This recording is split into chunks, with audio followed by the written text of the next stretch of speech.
إن أصحاب الجنة اليوم في شغل فاكهون هم وأزواجهم في ظلال على الأرائك متكئون لهم فيها فاكهة ولهم ما يدعون سلام قولا من رب رحيم صدق الله العظيم رب اشرح لي صدري ويسر لي أمري واحلل عقدة من لساني يفقهوا قولي رب زدني علما كثيرا رب ادخلني مدخل صدق واخرجني مخرج صدق واجعل لي من لدنك سلطانا نصيرا۔ انتہائی قابل احترام خواتین و حضرات، حاضرین و سامعین، الحمدللہ آج 8واں دن ہے کہ ہمارے قرآن آسان کورس کا یہ سلسلہ جاری ہے اور ہم سورہ یاسین کی تشریح اور تفسیر پڑھ رہے ہیں۔ پچھلے دروس میں آپ نے سنا کہ کس طرح اللہ رب العالمین نے اپنے محبوب پیغمبر صلی اللہ علیہ وسلم کو اس دنیا کا ہادی اور رہبر بنا کر بھیجا اور ہدایت کے لیے حکمتوں بھری کتاب قرآن مجید کو نازل فرمایا۔ جن قوموں نے اپنے وقت کے نبیوں کی بات مانی وہ سرخرو اور کامیاب ہوئے، اور جن لوگوں نے اپنے نبیوں کا انکار کیا وہ آخرت تو دور کی بات دنیا میں ہی ذلیل و رسوا ہوئے۔ وہ لوگ جو اللہ رب العالمین کی ذات کا انکار کرتے ہیں انہیں اللہ رب العالمین نے اپنی قدرت کی نشانیوں کے ساتھ توحید کی بات سمجھائی ہے، اور بڑے ہی خوبصورت انداز میں اللہ رب العالمین نے عقلی دلائل سامنے رکھے ہیں۔ اس کے بعد پھر بھی اگر انسان اللہ کا انکار کرتا ہے تو اس کو تنبیہ کی ہے اور اس دن سے ڈرایا ہے جو دن برحق ہے، اور اس دن کا منظر بھی ہمارے سامنے رکھا ہے۔ اور پھر بات کا خلاصہ یہ کہ جس شخص نے اس دنیا میں نبیوں کی بات کو مانا اور اپنی زندگی اللہ رب العالمین کے احکامات کے مطابق بسر کی وہ سرخرو اور کامیاب ہوئے، اور جنہوں نے انبیاء کی دعوت کا انکار کیا وہ ذلیل و رسوا ہوئے۔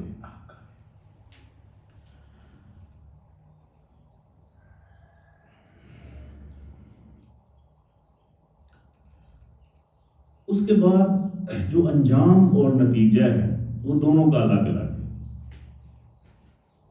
یعنی مجرموں کا جو قیامت کے روز حال ہوگا اس کا ذکر بھی آ رہا ہے اور کچھ ہو بھی چکا ہے، لیکن آج جو زیر درس آیات ہیں ان میں اللہ رب العالمین نے اہل جنت کی بات کی ہے کہ جب لوگ اپنے نیک اعمال کی وجہ سے جو انہوں نے دنیا میں کیے وَلَا تُجْزَوْنَ إِلَّا مَا كُنْتُمْ تَعْمَلُونَ، اپنے عملوں کا بدلہ اور اپنے عملوں کا حساب جنت کی شکل میں پائیں گے، تو اس روز جنت میں وہ کس قسم کی نعمتوں سے مالا مال ہوں گے اور جنت کیسی ہوگی۔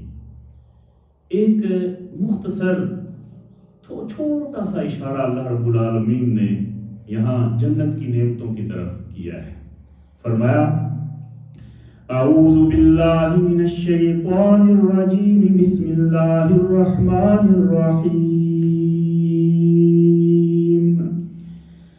ان اصحاب الجنة اليوم فی شغل فاکہون هم وازواجهم فی ظلال علی الارائک متکئون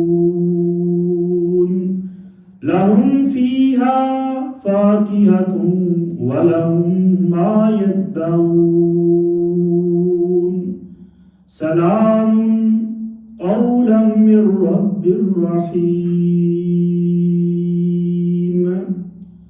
اللہ فرماتے ہیں کہ جنتی لوگ اس روز جنت میں اپنے دل پسند مشاغل کے اندر مصروف ہوں گے، اور جنت میں مزے کر رہے ہوں گے. ان اصحاب الجنت اليوم فی شغل فاکہون. جنت میں ایک ہی کام ہے، انجوائے کرنا. جو آپ کے شغل ہیں، جو آپ کی ترجیحات ہیں، جو آپ کی دل پسند اور من پسند سرگرمیاں ہیں، ان کے اندر خود کو انوالو کر لینا، اپنے قلب و نظر کی تسکین کا سامان کرنا. اب جنت ایک ایسا مقام ہے جو انسان کا مستقل ٹھکانہ ہے. یہاں سے اب انسان کو نکالا نہیں جائے گا. یہ نعمتیں کبھی کم نہیں ہوں گی، نہ انسان کی عمر کم ہوگی. یعنی دنیا میں تو ایسا ہوتا ہے کہ اگر انسان کو کچھ نعمتیں مل بھی جائیں تو ڈر لگا رہتا ہے کہ کہیں یہ چھین نہ جائیں، لاس نہ ہو جائے، نقصان نہ ہو جائے، کوئی حادثہ نہ ہو جائے. اور اگر ایسا نہ بھی ہو تو پھر یہ ڈر لگا رہتا ہے کہ یہ ساری نعمتوں تو یہی رہیں، میری اپنی زندگی ہی ختم نہ ہو جائے اور میں موت کے منہ میں چلا جاؤں اور یہ ساری کی ساری نعمتیں یہی رہ جائیں. لیکن جنت میں یہ کوئی خوف نہیں ہے. ایک تو ہمیشہ ہمیش کی زندگی ہے، ایسی زندگی جو کبھی نہ ختم ہونے والی زندگی ہے. وہ زندگی جو 1000 سال کی نہیں، لاکھ سال کی نہیں، کروڑ سال کی نہیں، ارب سال کی نہیں، کھرب سال کی نہیں، ہمیشہ ہمیش کی زندگی ہے جسے کبھی ختم ہی نہیں ہونا. اور پھر یہ نعمتیں کم نہیں ہونی، بلکہ ہر روز نعمتوں میں اضافہ ہی ہوتا چلے جانا ہے. نہ کوئی بیماری ہے، نہ کوئی غم ہے، نہ کوئی پریشانی ہے، نہ کوئی ڈپریشن ہے، نہ کوئی ڈیوٹی ہے، کوئی ذرہ برابر بھی تکلیف ہے ہی نہیں. خوبصورت موسم ہے، نہ گرمی ہے، نہ سردی ہے، نہ جاڑا ہے، نہ سورج کی تپش اور حرارت ہے. اور چار جانب دور تک گرینری ہی گرینری، پھلوں سے لدے ہوئے درخت اور نعمتیں جھکی ہوئی. اور ہر انسان اپنے من پسند کام میں لگا ہوا ہے. نبی اکرم صلی اللہ علیہ وسلم سے ایک صحابی نے پوچھا، یا رسول اللہ، میرا دل کرتا ہے کہ میں کھیتی باڑی کروں، میں زمینوں میں ہل چلاؤں، فصل بیجوں، بیج بیجوں، فصل پیدا کروں، تو کیا جنت میں بھی میرا یہ شوق پورا ہوگا؟ فرمایا ہاں، جنت میں بھی تمہارا یہ شوق پورا ہوگا. اللہ تعالیٰ تمہارے لیے ایسے خوبصورت لہلاتے ہوئے کھیت بنائے گا، تم جب اس میں کاشتکاری کرو گے، جو چیز بیجو گے، تم بیج کر آگے چلتے جاؤ گے، وہ ساتھ ہی فوراً تمہیں انتظار نہیں کرنا پڑے گا کہ اب کب اس کی کونپلیں نکلتی ہیں، کب یہ بڑے ہوتے ہیں، کب ان میں پھل لگتا ہے. اسی وقت وہ تمہارے سامنے بڑے ہوتے چلے جائیں گے، اسی وقت ان پہ پھل لگ جائے گا. بس یہ شغل ہی تو ہے. ان اصحاب الجنت اليوم فی شغل فاکہون. کوئی چاہے گا کہ میں سیر و سیاحت کرنا چاہتا ہوں، تو جنت کو اللہ نے بڑا وسیع بنایا. ساریو الی مغفرۃ من ربکم وجنۃ عرضها کعرض السماء والارض. یہ زمین و آسمان تو جنت کے سامنے کچھ بھی نہیں ہے، اس کی وسعتوں کے سامنے کچھ بھی نہیں ہے. تو جنتی سیر کریں گے. سیر کے لیے وہاں نہر کوثر ہے، عالی شان جنت کے بیچ میں سے گزرتی ہے ایک بہت لمبی نہر، جس کے کنارے انتہائی خوبصورت ہیں. انہیں مزین کیا گیا ہے، انہیں سجایا گیا ہے پھلدار درختوں کے ساتھ اور زمرد کے خیموں کے ساتھ، کستوری کے گارے کے ساتھ. وہ ایک پکنک پوائنٹس ہیں جہاں انسان جائیں گے، سیر و سیاحت ہوگی. انسان چاہتا ہے کہ وہ کوئی محفل سجائے، کوئی گانے کی محفل ہو، کوئی موسیقی کی محفل ہو، کوئی اس طرح کی محفل ہو، تو وہاں وہ محفلیں بھی موجود ہوں گی. اللہ تعالیٰ نے انسان کو تخلیق کیا ہے اور اس کی جبلت کے اندر، اس کی فطرت کے اندر جو خواہشات اللہ رب العالمین نے رکھ دی ہیں، انسان جس چیز کی ڈیمانڈ کر سکتا ہے، جو سوچ سکتا ہے، وہ ساری کی ساری نعمتیں حلال کر کے اللہ نے اس کے لیے جنت میں رکھ دی. یعنی دنیا میں بعض نعمتوں پر ہمارے چاہنے کے باوجود پابندی بھی لگائی ہے. ہمارا دل اس طرف ضرور مائل ہوتا ہے، لیکن اللہ نے پابندی لگائی ہے، شراب نہیں پینی، غیر محرم عورتوں کی طرف نہیں جانا، حلال حرام کا خیال رکھنا ہے، کچھ حدود ہیں. جنت میں کوئی حد نہیں ہے. آپ اپنا ہر شغل، ہر آپ کی خواہش، وہ آپ کو پورا کرنے کے لیے پورا موقع ملا ہوا ہے. آپ کیا چاہتے ہیں، کیا سوچتے ہیں؟ شاپنگ کرنا چاہتے ہیں تو جنت میں عالی شان بازار بھی ہیں، جائیں شاپنگ کریں. پیسوں کی فکر ہی نہیں ہے، کوئی فکر نہیں ہے. اچھا میرے مالک، یہ شاپنگ کا کیا تعلق جب ہر نعمت وہاں موجود ہے؟ فرمایا کہ بات یہ ہے کہ کچھ نعمتیں وہ ہوتی ہیں جو تم سوچ سکتے ہو اور تم ڈیمانڈ کرتے ہو اور تمہارے تک پہنچ جاتی ہیں. کچھ نعمتیں وہ ہوتی ہیں جو تم سوچ نہیں سکتے، بازار میں جاتے ہو تو وہ بالکل پہلی دفعہ وہ تمہیں نظر آتی ہیں، تمہیں پسند آ جاتی ہیں. پھر تم چوائس کرتے ہو کہ یہ بھی ہونی چاہیے، یہ بھی ہونی چاہیے، یہ بھی ہونی چاہیے. یعنی ایک چیز یہ ہے کہ ہم یہاں بیٹھے کسی چیز کی ڈیمانڈ کریں، پہلے یہ بنانا پڑے گا کہ ہمیں فلاں چیز چاہیے، پھر ہم اس کو آن لائن بھی آرڈر کر سکتے ہیں کہ وہ پہنچ جائے. پہنچنے میں کب پہنچتی ہے، ٹائم لگتا ہے، نہیں پہنچتا.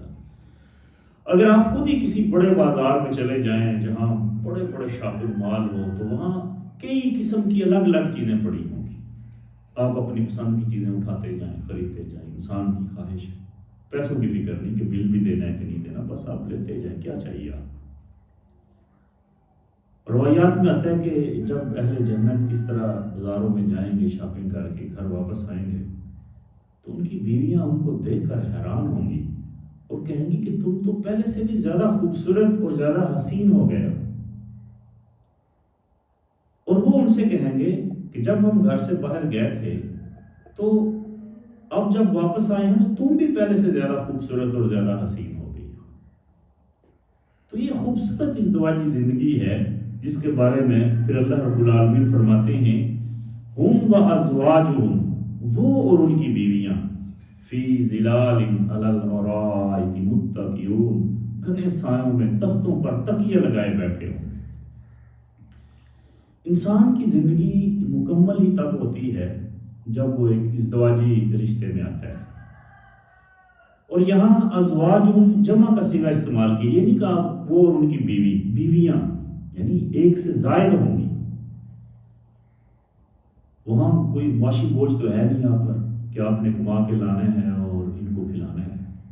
اور خواتین کے اندر بھی جو رقابت اور حسد اور رشک کے جذبات ہیں وہ ختم ہو جائیں گے.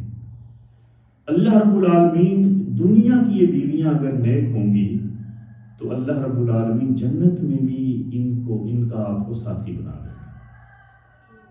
اور پھر اللہ رب العالمین انسان کو جنت میں وہ حوریں عطا فرمائے گا جس کا ذکر اللہ رب العالمین نے قرآن میں بار بار کیا ہے.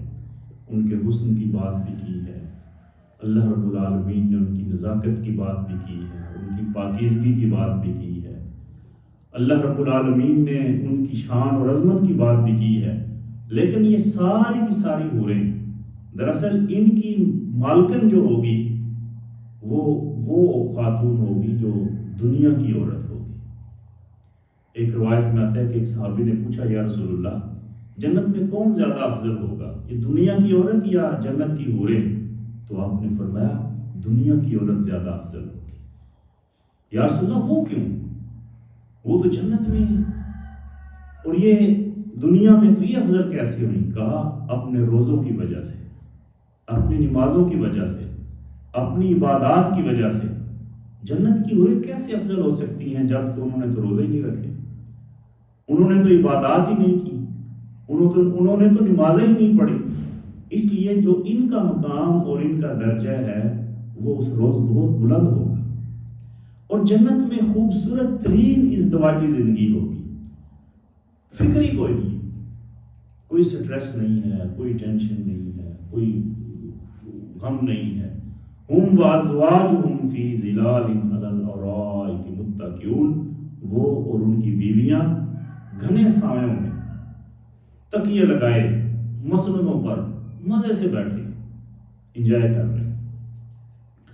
لہم فیہا فاکہۃ، ہر طرح کی لذیذ چیزیں، ہر قسم کے پھل اور میوہ جات وہ ان کے سامنے جھکے ہوئے ہیں. اور آج وَلَهُم مَا يَدَّعُونَ، کوئی خواہش نہیں ہے. جس چیز کی تمنا کرتے ہیں، جو چیز طلب کرتے ہیں کہ یہ چیز چاہیے، وہ چیز چاہیے، بس سوچیں، زبان سے بھی لانے کی ضرورت نہیں ہے، وہ ان کے سامنے آ جائے گی. جس پھل کو کھانے کو دل چاہے گا، اس پھل کی ٹہنی خود بخود یوں آگے آئے گی اور آپ کے سامنے آ کر جھک جائے گی.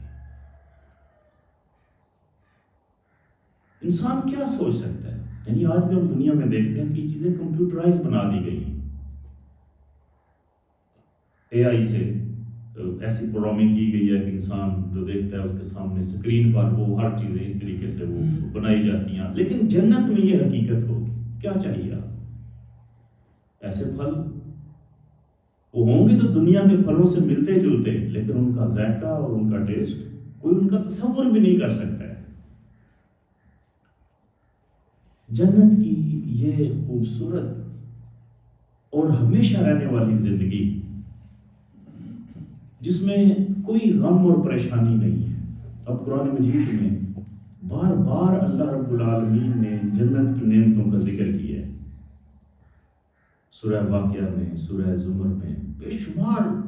میں کل جب جنت کی آیات کو دیکھ رہا تھا تو میں نے ایک دفعہ سوچا کہ سورہ یاسین کی آیات کے ساتھ میں قرآن مجید کی وہ آیات بھی آج اپنے درس میں شامل کروں جو مختلف صورتوں میں بیان کی گئی ہیں. لیکن جب میں نے ان آیات کو اکٹھا کیا تو پھر مجھے اندازہ ہوا کہ یہ تو میں اگر پورا مہینہ صرف جنت کی نعمتوں پر ہی بیان کرتا رہوں اور جنت کی نعمتوں کا ہی ذکر کرتا رہوں تو پورا مہینہ بیت جائے گا اور جنت کی نعمتیں ختم نہیں ہوں گی جو اللہ نے بیان فرمائی. کہیں اللہ فرماتے ہیں لا یسمعون فیہا لغوا ولا کذابا، کہ جنت ایک ایسی جگہ ہے جہاں آپ کوئی ایسی بات بھی نہیں سنیں گے جس کے سننے سے آپ کا موڈ آف ہو جائے. یعنی اس دنیا میں انسان کے پاس بڑی دولت کیوں نہ ہو، اقتدار بھی ہو، شہرت بھی ہو، عزت بھی ہو، لیکن کبھی کبھی کوئی ایسی بات اس کو سننے کو ملتی ہے کہ انسان پریشان ہو جاتا ہے، ذہنی کوفت میں چلا جاتا ہے.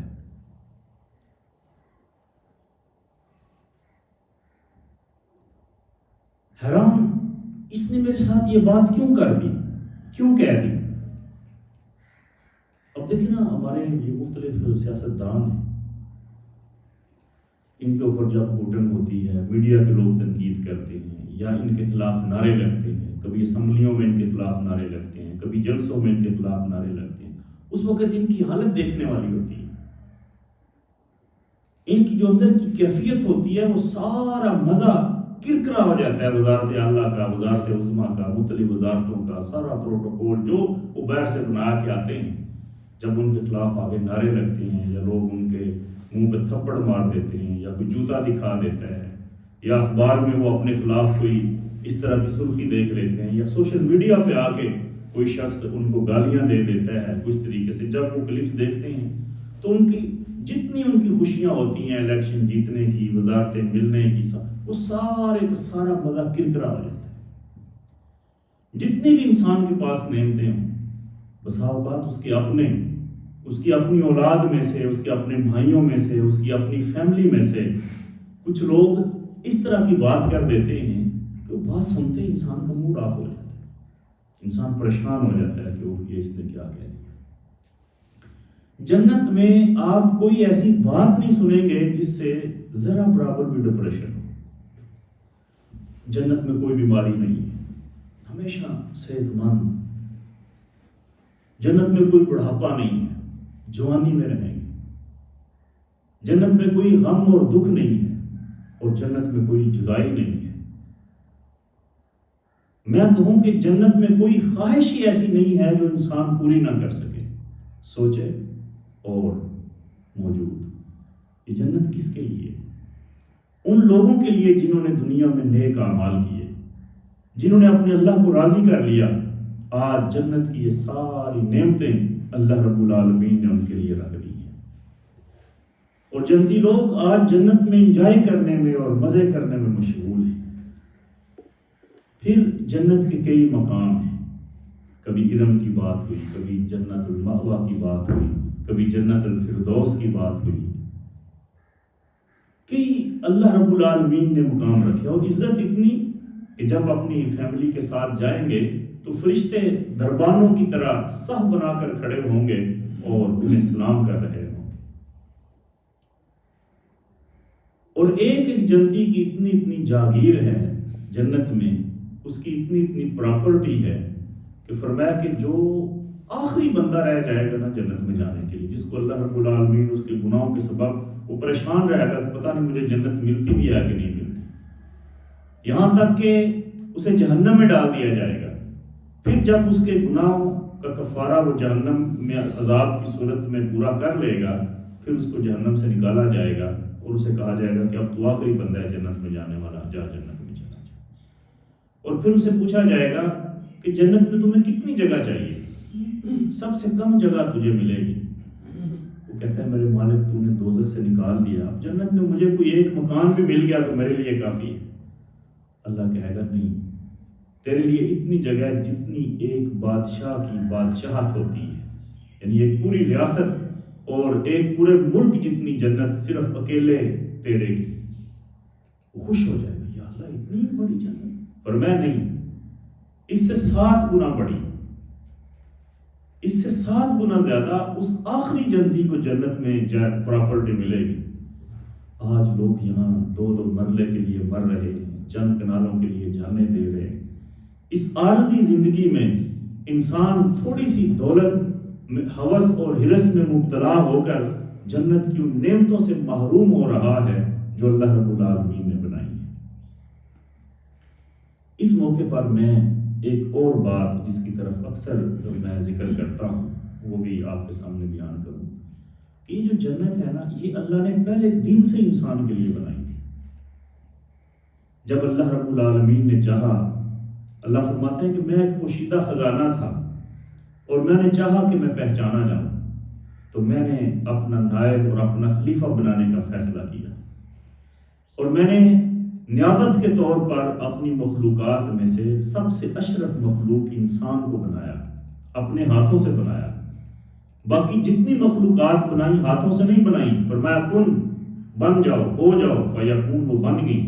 لیکن انسان کو اللہ رب العالمین نے کن کہہ کر نہیں بنایا، بلکہ اللہ نے اپنے ہاتھوں سے لقد خلقنا الانسان فی احسن تقویم، بڑے خوبصورت اور احسن انداز اور احسن تقویم میں تخلیق کیا۔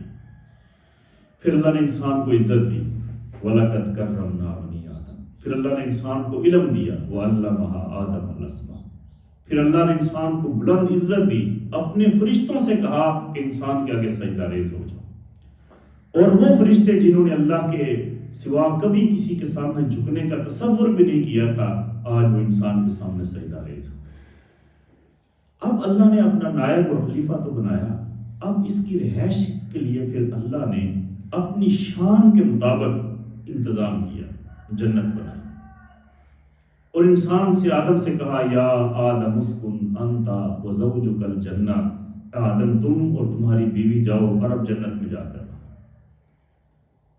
اب وہ جنت جو ہے وہ اللہ نے بنائی ہے، ہم اس زمین پر دیکھتے ہیں، ہمارا پاکستان تو خیر بہت غریب ملک ہے، یہاں بھی جو بڑے بڑے ادارے ہیں، ہاؤسنگ سوسائٹی بناتے ہیں، بحریہ ٹاؤن بناتے ہیں، ماسٹر سٹی ہے، اور مختلف، اگر آپ وہاں چلے جائیں، ڈی ایچ اے میں چلے جائیں تو وہاں سڑکوں کے گرد درخت، وہاں جھیلیں، وہاں پارک اور خوبصورت کوٹھیاں اور بنگلے اور ان کا آرکیٹیکچر اور ان کا ڈیزائن، اور وہ پوری ایک ہاؤسنگ سوسائٹی اور اس کے اندر جو سہولتیں دی گئی ہیں وہ ساری دیکھ کر آپ حیران رہ جاتے ہیں، کیا بات ہے، انہوں نے کتنی خوبصورت سوسائٹی ڈیولپ کی ہے۔ اور اگر آپ کبھی دوسرے ملکوں میں چلے جائیں جو ترقی یافتہ ممالک ہیں، تو وہاں پر لوگوں نے جو فارم ہاؤس بنا رکھے ہیں یا جو اس طرح کی ایلیٹ کلاس سوسائٹیز ہیں، ان کے اندر جو سہولتیں ہیں، جو نعمتیں ہیں، وہاں سوئمنگ پول سے لے کر جم خانوں تک اور ساری شراب و کباب کی محفلیں، اور پھر ان کے وہ بیڈ روم اور ان کے وہ سارے بنانے کے انداز، تو انسان حیران ہو جاتا ہے۔ مجھے کئی ممالک میں سفر کا موقع ملا ہے جہاں مختلف 5 اسٹار ہوٹلوں میں قیام کرتے رہے، تو وہاں میں حیران ہو جاتا تھا کہ یعنی جنت جو ہم نے سنے ہے ایسے لگتا تھا کہ شاید یہی جنت ہو. یعنی صبح اٹھتے تو ناشتے میں کم از کم 100 سے زیادہ ڈشیں جو ہیں وہ لگی ہوتی, 100 سے زیادہ کم از کم ڈشیں کہ آپ اس میں سے کھائیں. ہر چیز وہاں آپ کے کھانے کے ٹیبل پہ موجود ہوتی, اور ہر نعمت جو انسان سوچ سکتا ہے, انتہائی لگژری اور عالیشان بیڈ روم, اور اس کے بعد پھر ان کی اپنی سروسز اور سارا ٹرانسپورٹ کا بڑا خوبصورت نظام, اور ہر چیز پھر انہوں نے جس انداز سے اس کو سجایا ہوتا ہے, جو گرینری ہوتی ہے, جو اکثر جگہوں پر بالکل ایک نیچرل ماحول دیا ہوتا ہے, جھیل بنائی ہوتی ہے, فوارے گر رہے ہیں اور سوئمنگ پول ہیں اور چشمے بہہ رہے ہیں, اور خوبصورت انوائرمنٹ اور خوبصورت ماحول کے اندر ایسی ایسی ڈیکوریشن کی ہوتی ہے کہ انسان اپنی چھٹیاں وہاں گزار کر ایسے ریلیکس اور ہلکا پھلکا ہو جاتا ہے. حالانکہ اسے پتا ہوتا ہے کہ یہ بس چند دن کے لیے میں یہاں رہ رہا ہوں, اور اس کی بھی وہ بھاری قیمت ادا کرتا ہے, واپس آتا ہے تو اپنی اسی کیفیت. اب یہ تو انسانوں نے بنائے ہیں نا یہ بلڈنگز, یہ 5 سٹار ہوٹل, بلکہ اس سے آگے چلا جاؤں 7 سٹار ہوٹل. اب دنیا میں ایسے ایسے ہوٹل بھی ہیں جہاں ایک ایک رات کا قیام, اس کی ایک ایک رات کا کرایہ 30-30 لاکھ روپیہ لے رہے ہیں, ایک رات کا کرایہ. اب جو آپ سے 30 لاکھ روپیہ ایک رات کا لے رہے ہیں تو آپ کو کیسی سروسز دے رہے ہوں گے, اور کیا لگژری ماحول اور کیا سہولتیں دے رہے ہوں گے, اس کا آپ خود اندازہ کر لیں. یہ تو انسانوں نے بنائی ہے نا دنیا میں. اب جو اللہ نے جنت بنائی اس کا معیار کیا ہوگا, اس کے اندر کیا سہولیات ہوں گی, اس کے اندر کیا دلکشی ہوگی, کیا دل ربائی ہوگی, اس کے اندر کیا حسن ہوگا, کیا خوبصورت موسم ہوگا. اللہ نے اپنی شان کے مطابق اپنی نعمتوں کی انتہا کرتے ہوئے جنت بنائی, اور آدم اور ان کی اولاد بیوی سے کہا کہ یا آدم اسکن انت وزوجک الجنہ, جاؤ اب جنت میں قیام کرو. اچھا جی, اگر آدم علیہ السلام اور ان کی بیوی جنت میں ہی رہتے اور جنت میں ہی ان کی اولاد پیدا ہو جاتی, آج ہم سب کہاں ہوتے؟ جنت میں ہوتے. جنت ہمیں وراثت میں مل جاتی. لیکن کمال حکمت سے اللہ نے یہ فیصلہ کیا کہ یہ انسان جسے میں نے عزت دی, جسے عظمت دی, جسے عقل دی, جسے شعور دیا, جسے اپنا نائب بنایا, یہ جنت میں نے اسے ٹھہرا دیا, یہ جنت اس کو یوں ہی فری میں دے دوں. نہیں, فری میں کوئی چیز نہیں ملتی. میں اس کا امتحان تو لوں کہ یہ جنت میں رہنے کے قابل بھی ہے کہ نہیں. اللہ نے کمال حکمت سے آدم علیہ السلام کو جنت سے نکالا اور زمین پہ اتار دیا تھوڑی سی مدت کے لیے, متاع الہی, تھوڑی سی مدت کے لیے, اور کہا کہ یہاں میں تمہیں زندگی اور موت کے مرحلے سے گزاروں گا. الذی خلق الموت والحیات لیبلوکم ایکم احسن عملا.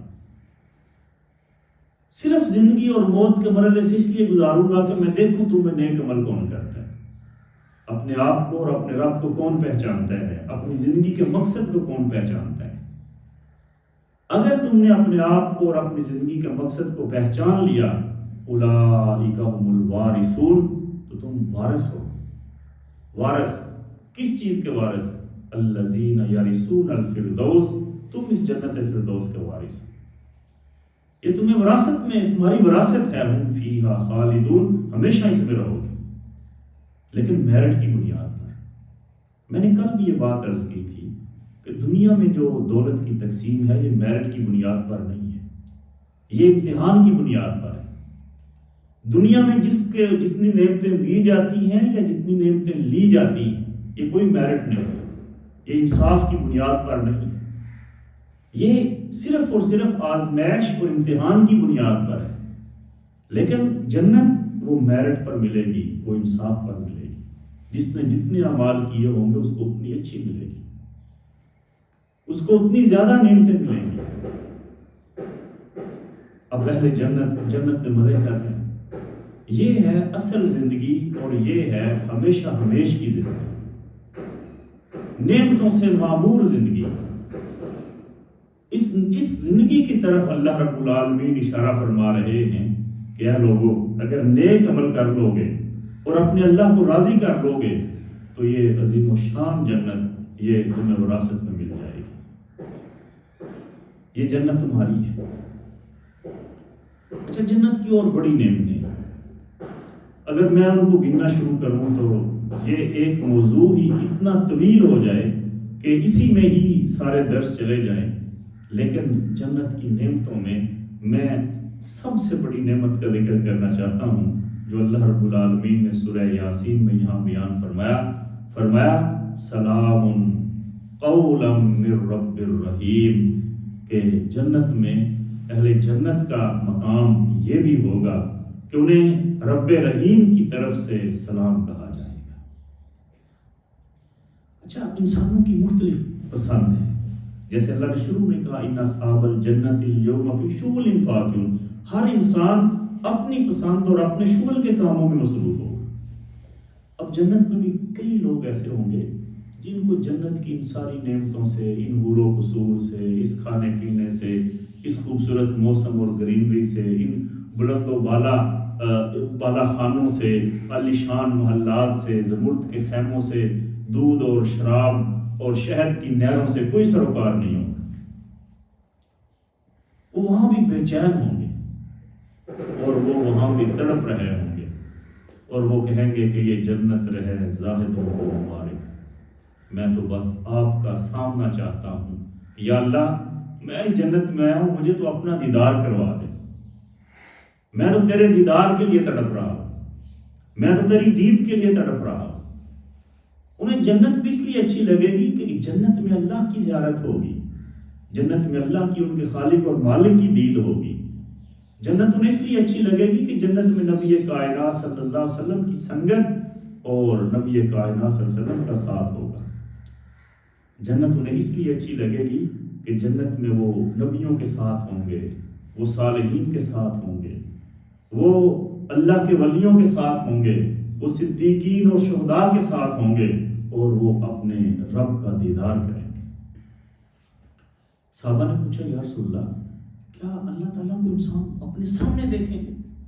فرمایا ہاں، جیسے تم 14ویں کے چاند کو زمین پہ کھڑے ہو کر دیکھتے ہو، اور اسی طرح تم جنت میں اپنے رب کا دیدار کر سکو گے۔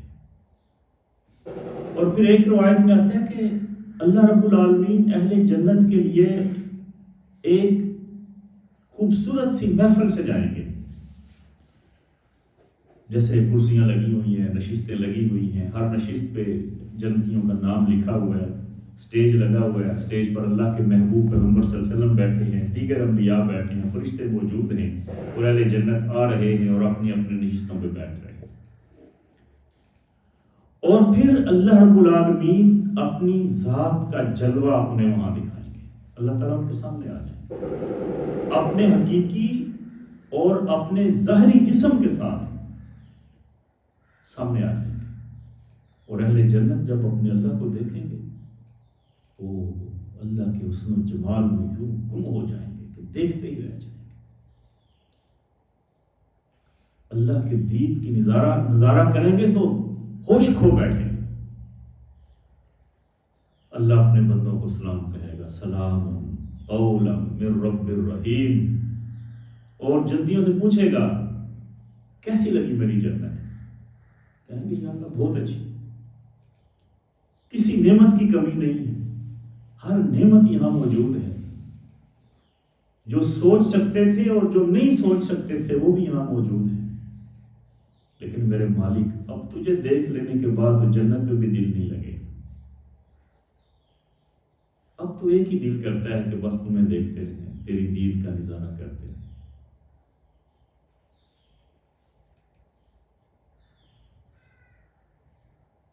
بس یہ وہ ایمان کی انتہائی کیفیت ہے، جب اللہ سے محبت ہو جائے، اللہ کی ذات سے محبت ہو جائے تو پھر انسان کو کچھ نہیں چاہیے، پھر وہ اللہ ہی کو دیکھنا چاہتا ہے اور اللہ ہی کا دیدار اور اللہ ہی کی زیارت کرنا چاہتا ہے۔ سلام قولا من رب الرحیم، اور اللہ بھی اپنے بندوں کو سلام کہے۔ تو عزیزو، آج آپ کے پاس اختیار ہے، چاہے تو اپنے لیے جنت کا انتخاب کر لیں، چاہے تو اپنے لیے جہنم کا انتخاب کر لیں۔ آج موقع ہے، آج وقت ہے، آج مدت مہلت ہے، دونوں راستے تمہارے سامنے ہیں۔ وَهَدَيْنَاهُ النَّجْدَيْنِ، اللہ فرماتے ہیں میں نے دونوں راستے تمہارے سامنے رکھ دیے، اور پھر راستہ دکھا بھی رہا ہے اور موٹیویشن بھی دے رہا ہے، یعنی یہ بھی اس کی رحیمی ہے۔ وگرنہ اللہ نے تو عالم ارواح میں ہی ہم سے وعدہ لیا تھا، الستُ بربکم، کیا میں تمہارا رب نہیں ہوں؟ تو ہم نے اللہ کو وہاں دیکھا تھا اور اللہ کو دیکھ کے کہا تھا قالوا بلی، کیوں نہیں میرے مالک، تو ہی ہمارا رب ہے۔ وہ جو اس وقت اللہ کی ایک جھلک دیکھی تھی، وہ ہمارے لاشعور کی گہرائیوں میں آج بھی کہیں نہ کہیں موجود ہے، روح میں تڑپاتی ہے، بے قرار کرتی ہے کہ ہم اس اللہ کو دیکھیں جو جتنا لطیف ہے، جو جتنا حساس ہے، وہ اتنا زیادہ اس چیز کے لیے بے قرار ہے۔ جس کی روح جتنی پاکیزہ ہے وہ اتنا زیادہ بے قرار ہے۔ اور اگر اس کے بعد اللہ اپنے نبیوں کو اور اپنے پیغمبروں کو نہ بھی بھیجتا تو پھر بھی کوئی بات نہیں تھی، وہ جو اس کو وعدہ جو لے لیا تھا، لیکن نہیں، اللہ کو پتا تھا کہ میں نے انسان کو بھولنے والا بنایا، یہ بھول جاتا ہے، اس کو مسلسل یاد دہانی کی ضرورت ہے، صرف یاد دہانی کی نہیں بلکہ موٹیویشن کی ضرورت ہے۔ تو اس لیے اللہ نے اپنے نبیوں کو بھیجا، اپنی کتابوں کو بھیجا، اور کتابوں میں اس طرح سے ذکر فرمایا کہ انسان اس طرف آمادہ ہو، تیار ہو۔ یہ اللہ رب العالمین کی کریمی ہے کہ وہ ہمارے سامنے جنت کے مناظر بھی رکھتا ہے، جہنم کے مناظر بھی رکھتا ہے، جہنم سے ڈراتا ہے، جنت کی بشارت اور خوشخبری دیتا ہے، اپنی محبتوں کے پھول نچھاور کرتا ہے اور بتاتا ہے کہ میں رحمان ہوں، میرے ساتھ محبت کرو گے، میں تمہارا خالق اور مالک ہوں، تمہیں بدلے میں یہ ملے گا۔ اللہ رب العالمین سے دعا ہے کہ اللہ رب العالمین ہمیں ان لوگوں میں شامل کر دے جو اس بات کے مستحق ہوں کہ جنت میں جائیں اور انہیں سلام قولا من رب الرحیم کی بشارتیں ملیں۔